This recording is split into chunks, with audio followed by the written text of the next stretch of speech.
be careful tonight too. As Mike Miller warned me 2 or 3 times that if you speak too long or say something he doesn't agree with, he's got some soft tomatoes and some old eggs and things.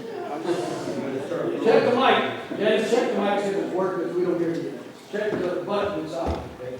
You should probably push like the rest of it. Yep, it's on red. There you go. Okay, great.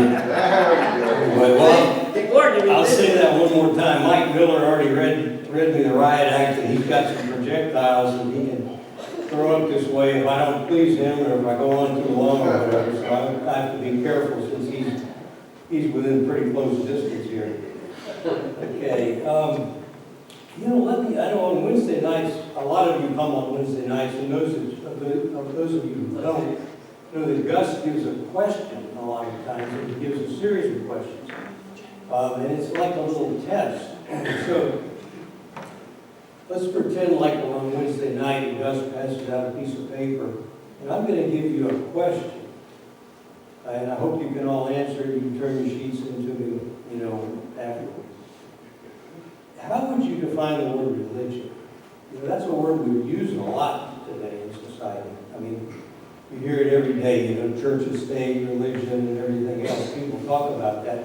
But how would you define religion? And it's not that easy, and I'm not trying to throw you a trick question, but there are a lot of people that have a lot of different definitions on religion. And then let's go a step beyond that. Most of you, I think, are probably Christians, the ones I know. But do you ever find somebody that you work with or somebody you know, maybe a neighbor or a friend or something, comes up to you and says, I noticed there's something different about you, Mike, or there's something different, about you, Margot, and are you religious or something? People use this term, and they're not quite sure how to approach you on it, but it's really a very important term. What I'd like you to look at is the passage that Tim has put up there.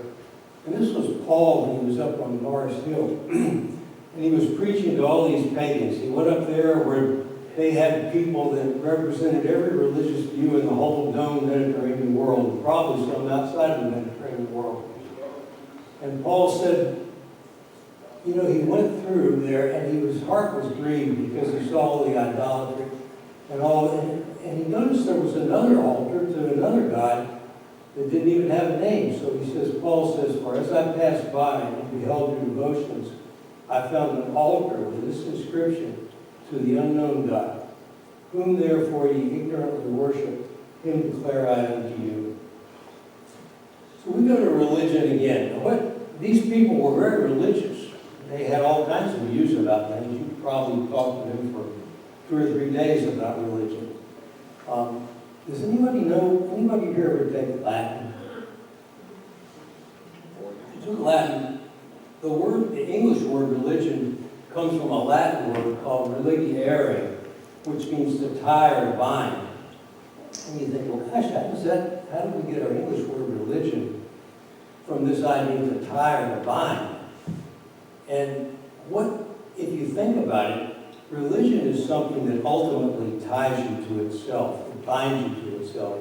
It's an ultimate concern. And as in some cases, we tie ourselves to a religion. In some cases, the religion ties it to ourselves. But religion is something of great importance. It ties or it binds us. The word religion is only mentioned 5 times in the New Testament. It's not mentioned in any times in the Old Testament. At least in the King James Authorized Version, it's 5 times.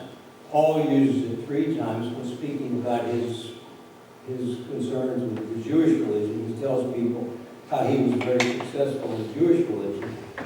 And then it's mentioned 2 times in the book of James. And both of those 2 times it's speaking about the externals of religion. In other words, how people are perceived if they're religious. Do you look religious or do you not look religious? So in James, but there's nowhere in the Bible that it goes into a really in-depth discussion of what religion is or what it is on a deeper level. So there have been a lot of brilliant people, much more brilliant than I am, and philosophers, theologians, sociologists who have tried to define religion. And that's why I say if I passed out a sheet and asked you all to do it, nobody would get it. I wouldn't get it either. I mean, it's a very difficult thing to define, but I'll just throw out a few to you. One man has said, whatever transcends the powers of nature. Another man has said, contact with a supernatural being or beings. Hegel, a great philosopher, said the divine spirit becoming conscious of himself through the finite spirit. Well, that was a little bit abstract, but you've got these people trying to define it, and it's really not that easy. One that I like is by a man who's now, he was an unchristian, and he's now deceased. And, of course, now he knows what true religion is, but he made a statement, which I think is a pretty good statement, even though he was an unbeliever. He said, religion is our human response to the dual reality of being alive and having to die. So in other words, we all know we're alive. How should we live while we're alive? And we all know that we're mortal. So what are we doing here that's going to affect our eternity and our mortality? And before I go any further, I'll say sometimes people will say, well, religion has to do with God. But think about it. There are non-theistic religions. I mean, Buddhism doesn't have a God. We just say Buddhist is non-theistic. It's a way of living, but we don't say Buddhism is not a religion. That's why it's so different to define it. So since we really have a hard time defining it, let me make it easier if I take it out of that abstract realm and just say, what are some characteristics of religion? That might help us get a grasp on it. And what I want to show you today is that our belief, our faith, our Christian faith, has three aspects which are different than any other world religion. And I think this is important, and I'll explain it to you why as we go along. But we're going to have a lot of things in our faith system that are the same as you would find in any other faith system. But we're going to have three things that I'm going to bring out to you that I think are different. Now, there may be more, but these are three that I think are important. I'd like to highlight those to you. First of all, characteristics of all religion. It has a belief system, and it has a system of morals, and there's some sort of a catechism, a statement of faith, a list of principles. They all have something, and most of the time it's committed to writing. I know when I first visited church here, the first time I came in, Ronnie was back there at the front door, and Ronnie's very cheerful and welcomed me in, as always, made me feel welcome. I came in and he gave me a program. And I had the program, and I started thinking, I'll sit here and read it a minute before the service starts. And I started reading it, and on the back, I said, there's a statement of faith for Faith Community Church, a statement of beliefs. And right when I saw that, I read the statement of faith. I had a minute or two before the service. I said, this church is right.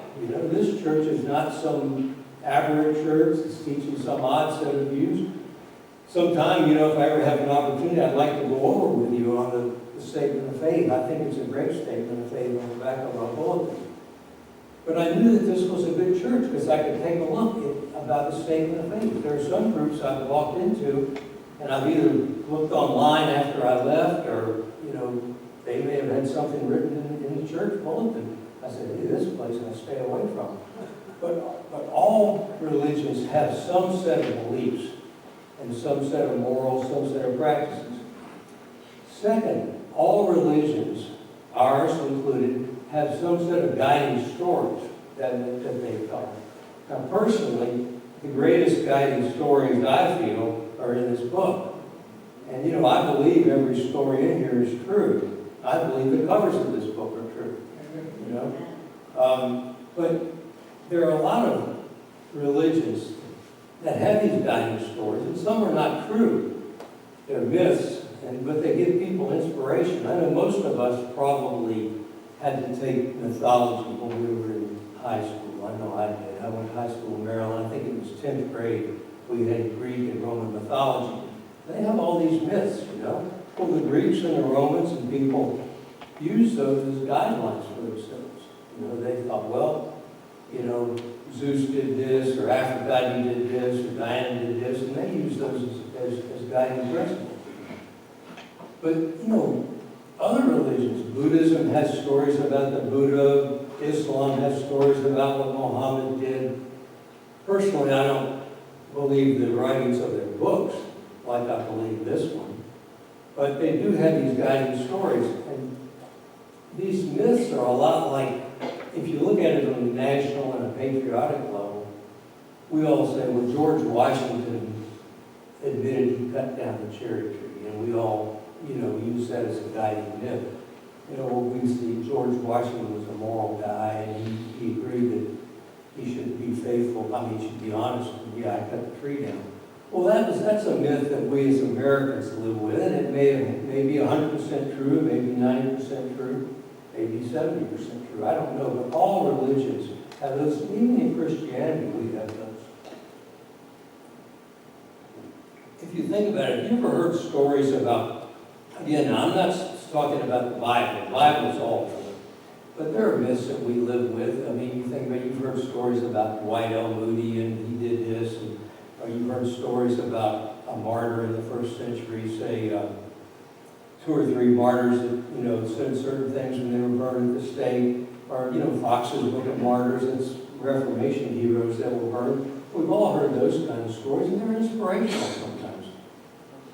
All religions have those. I know there was a 19th century Methodist preacher called Sam Jones, and the stories hold that Sam Jones could go into a town and preach a revival and close all the liquor stores in 2 weeks, you know, and all the bars, you know, because he was such a fiery preacher. And he said, learn to do well, cease to do evil. That was Sam Jones' motto.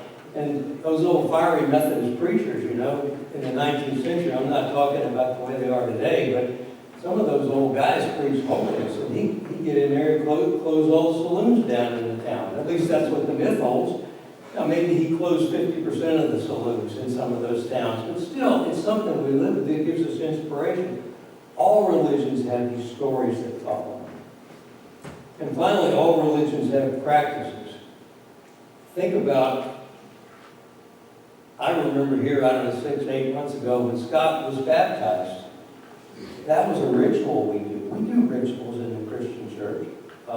They're initiation rituals. Scott came up here, was baptized, there have been other people baptized here. All religions have initiation rituals. All religions have festivals. They have holidays. Think about it, we get our word holiday from Holy Day. But, you know, so we celebrate Christmas, we celebrate Easter, we celebrate different things. All religions do that. So we're kind of like with a lot of other religions on those things. We have our special days, we have our initiations, we have our ceremonies, we have feasts, we have different rites. Some religions, fortunately we don't do it here, but some religions you even have to put on special clothes for different things, you know, and I'm glad we don't do that. I don't think Gus has any plans of dressing us up in any way to make us more holy. But you know, a lot of religions have that, you know. A lot of religions have art. We have art. We look around here, you know. You go to Europe, see some of those beautiful cathedrals and things like that. So that's characteristic of all of them. You know, you go to Buddhism. Buddhism was started by a guy a couple of thousand years ago, a little before Christ, I think, who just sat under a banyan tree, a guy named Buddha, and he got some enlightenment, and he started teaching to people, you know, and he came up with the Noble Eightfold Path. Now, then we get into Islam. Well, Muhammad, he said he went up in a cave, and the angel Gabriel came to him and gave him a series of revelations about what you ought to do, how you ought to live, what Allah wants of you, things like that. But then over the next 23 years, he had some more revelations. But again, that's what he said he did, you know, and that's the myth that they live with. Hinduism, you know, that started, you know, over 2,000 years ago. Again, there was no one person who started it, but there were a lot of writings that got started, and people believed this, and then they wrote further things, and it just developed over time. But, you know, you have to do right living, you know, gainful work, regulated pursuit of pleasure. In other words, It's okay to feast, it's okay to do a lot of things, but you gotta regulate it. You know, there's mindfulness and achieving karma, rebirth. You know, Islam has the declaration of faith, pray 5 times daily, take a Hajj to Mecca once in your life if you're able financially and physically, give charity, and fast during Ramadan. They all have a lot of practices and things like that that you have to do. And of course, our elder sister religion, Judaism, you know, they have, what is 613 commandments. 613, yeah, 613. They're called in Hebrew mitzvot. They have 365 of those are negative, and the rest are positive. And I'll tell you an interesting anecdote. It has to do with their diet and how they have to live their lives and certain things they have to wear and certain things they do. I used to be in the jewelry business, and at the wholesale level, there are a lot of Jewish people that would call on us and bring their line of goods. And there was a little guy that came down from New York twice a year named Daniel.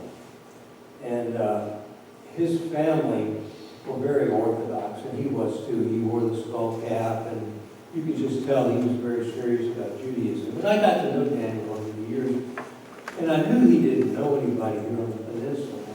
So one time I said, "Hey Daniel, why don't you come over to dinner tomorrow night?" You know, he would call on different jewelers in the area, because I knew he was just staying in a little hotel near there.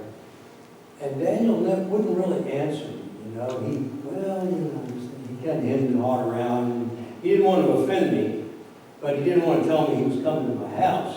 And, you know, at the time, my late wife, would have been happy to cook dinner for him, and we wouldn't have served him a pork roast or shrimp or catfish or anything that Levitical rules would prohibit. We wouldn't have served him anything like that.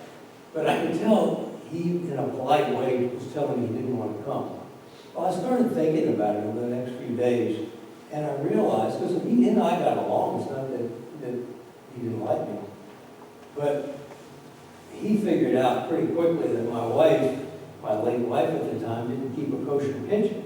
And I don't know if any of you have ever been around extremely Orthodox Jewish people, but they've got one refrigerator for meat and one refrigerator for dairy products. You know, that's how you keep a true kosher kitchen, and there are a lot of other things they have to do. And even though we weren't going to feed him anything like that, he didn't want to get on God's bad side by eating at somebody's house who didn't keep a kosher kitchen. So some of course, the more liberal Jews, they believe in a concept called tikkun olam, which just simply means making the world a better place. Some of them are not even theistic, but that's another subject we get into over a period of time. But again, how do we differ? What are 3 things that make Christianity different than any other religion? And this is what I'd like to leave with you. 1, Christianity is tied to history. And by the way, it's tied to science too. I appreciate Ed and Vicki every 2 or 3 months have a seminar here on Sunday morning about science in the Bible, and they get into the geology of everything and prove how the Bible is verified by the earth and the conditions here. But what I'd like to say, and I'll leave that to them, that's their area of expertise, but what I'd like to tell you is the Bible and Christianity are firmly tied to history. We have a God who acts in history with human flesh and blood people.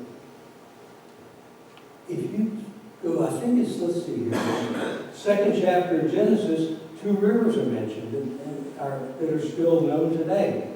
We get to the 8th chapter of Genesis, God talks about the mountains of Ararat.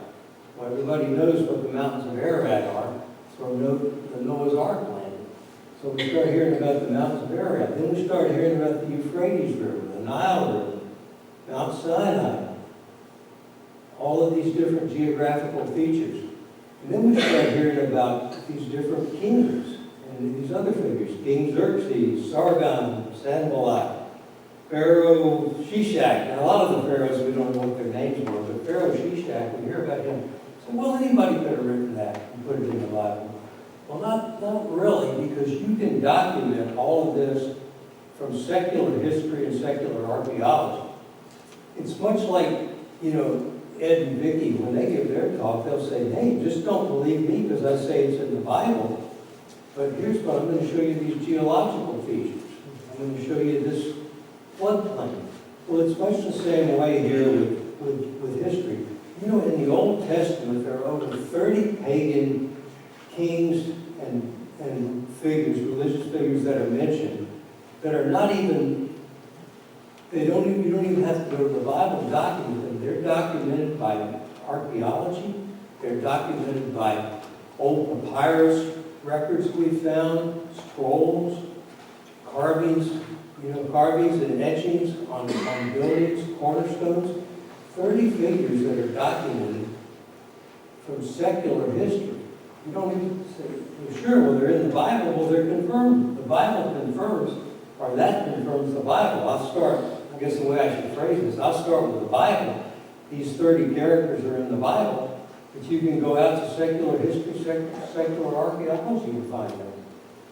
You can find, when we get down to the New Testament, there are 26 figures that are mentioned in the New Testament that are also documented in archaeology and old papyri, old documents, cornerstones.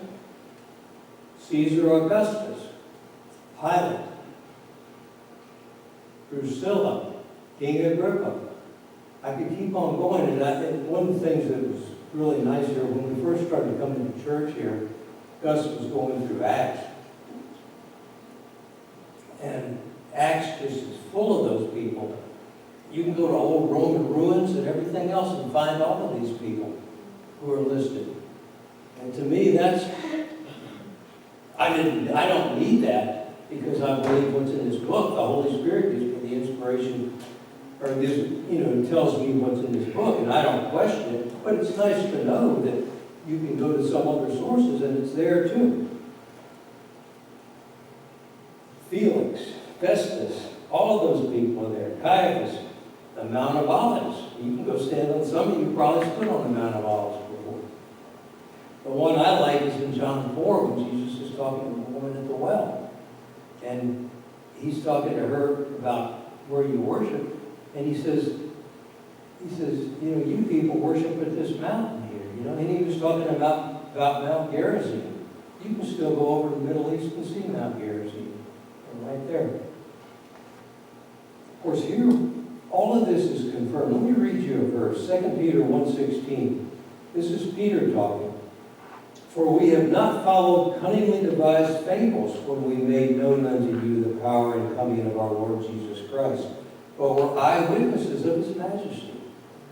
Peter saw it. He saw Jesus heal the sick. He saw him raise the dead. He saw him transfigure on the Mount of Transfiguration. Another great one, back to Gus's session on Acts, which, that was one of the things that pulled me into church here, the way Gus was going through Acts. This is Paul trying to witness and trying to win King Agrippa over to Christ. And Festus had been there too. Festus was kind of in the sidelines, but Paul was mainly talking to Agrippa by this time. Acts 26:26. For the king knoweth of these things, before whom I speak freely. For I am persuaded that none of these things are hidden from him, for this thing was not done in a corner. Think about it, that's kind of a quaint saying, but you get a little boy that wants to cause trouble, he's going to go off in the corner because he doesn't want to be seen. But, and you can use that in a broader sense. You say somebody did something in a corner, that means they did something to hide it. What does Paul say to King Agrippa? He says, you know what happened in Jesus' ministry. You've heard about the sick being healed. You've heard about the dead being raised. You've heard about the resurrection. Don't tell me it happened, Agrippa. Agrippa wasn't a fool. He kept the pulse on what was going on. Paul says these things were not done in a corner. Christianity is tied to history. There's no other religion that can say that in the sense that we are. Probably the greatest verse that I can comment on with our faith being tied to history is it's a little longer here, but I won't stay in it too longer than I need to. This is 1 Corinthians 15. Paul is talking about, it's the resurrection chapter that most of us know. Paul says, he's talking about after Christ was resurrected, who all had seen him. Because he says he was buried, crucified, and buried. And after that, he was seen of Cephas, then of the 12. After that, he was seen of about 500 brethren at once, of whom the greater part remain unto this present, but some have fallen asleep. After that, he was seen of James, and then of the other apostles. And last of all, he was seen of me as one born out of due time. The part I want to center in on is chapter 15, verse, looks like 6. He was seen of over 500 people. Now think of it. The resurrected Christ was seen of over 500 people. Paul says most of them are still alive. Well, obviously, if they were still alive, they could have said, hey, Paul's a liar. He's making this up. If there were people walking around in Jerusalem and in Judea at that time, yeah, I saw him. 500, most were still alive. In the resurrection, our faith is tied to history. I can remember one of my daughters was living in Malta, I don't know, 8 or 10 years ago. Her husband was working there for a while. And I went to see her. And we all know, getting back to my favorite references here in Acts, but in Acts 27 and 28, he talks about Paul being shipwrecked in Malta and how nobody was harmed on the ship. And he talks about what a terrible set of waves had come up in a storm, and it knocked the boat into the rocks and, crushed them, and they all survived. So, but I'd never been to Malta. But I went there, and my daughter was living not too far from, you could see the water from her apartment. And everything that in Acts 27 and 28 is true. There is no nice beach in Malta. You go there, and it's not like Virginia Beach or the Outer Banks. You go there, and hey, a nice relaxing beach. You can have a great time walking around. The water comes right up to these jagged rocks, ugly black rocks right on the water. I can see how that would break an old wooden boat if it got thrown up there. In fact, when I was there, some of the waves were coming in so hard that it was knocking fish up on them. They have a little seawall with a boardwalk on top of it down in the main city. And there was just dead fish laying up on the boardwalk. The waves were so strong, they were knocking those fish up there.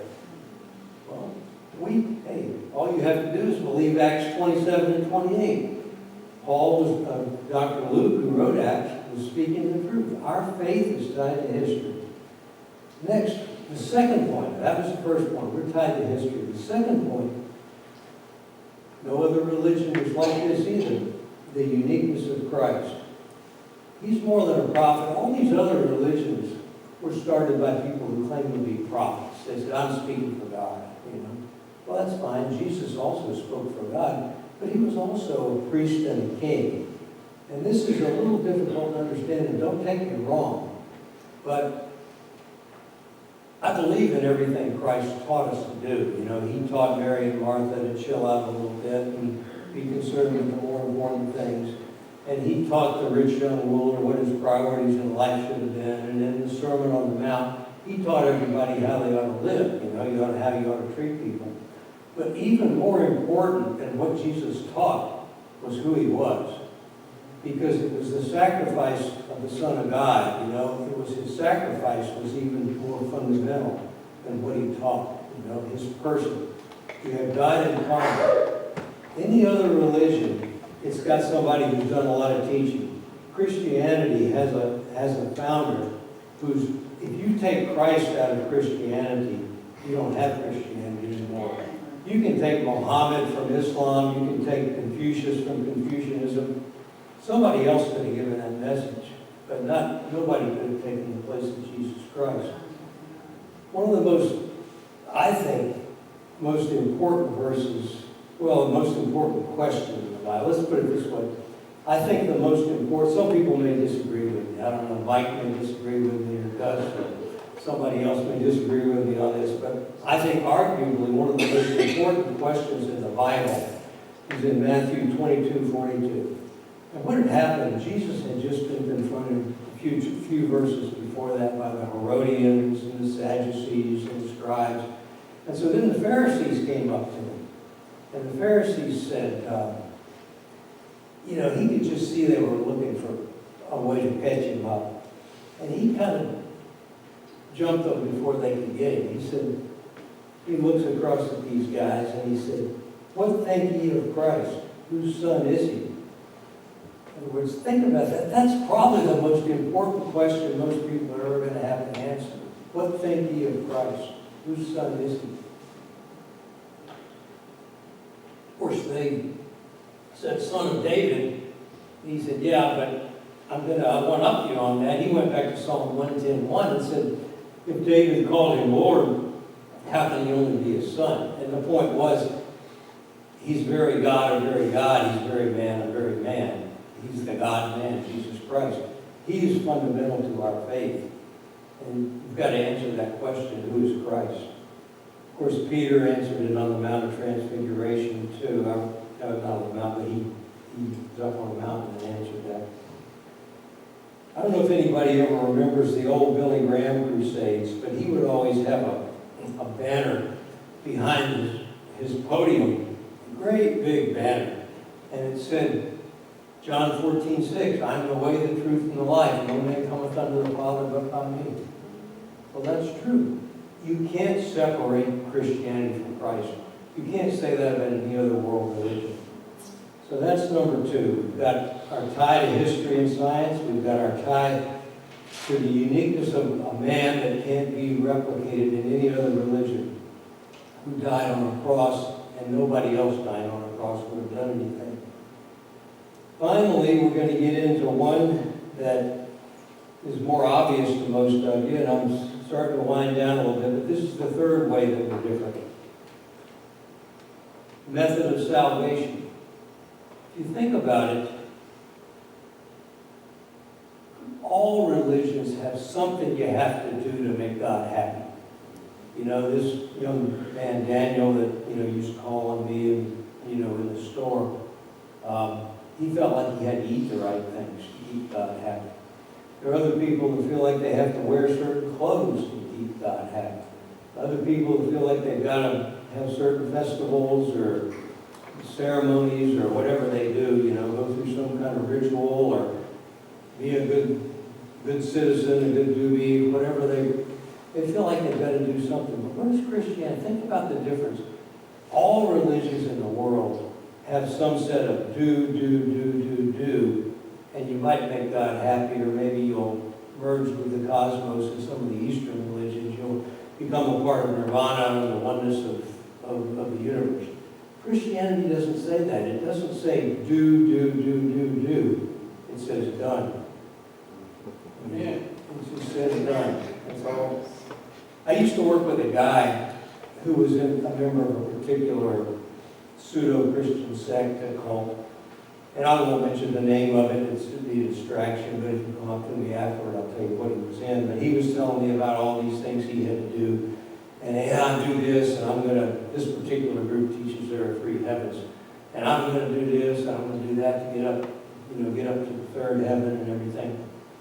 And I said to him, and he was kind of trying to get me to say something. I said, "Francis, I wouldn't fit in with your group." And he kind of did a double take. Why not? I said, "I'm not good enough. I'm not good enough. I can't do all those things and please God." And I didn't tell him, but, he couldn't either. I didn't want to bless the person's bubble, I got to know him over time. And later, I found out he was doing some things that were not so commendable, but that's something else. But the thing is, I can't please God, but I can say somebody else has pleased God, somebody else has done it, and I can walk into that position and receive it.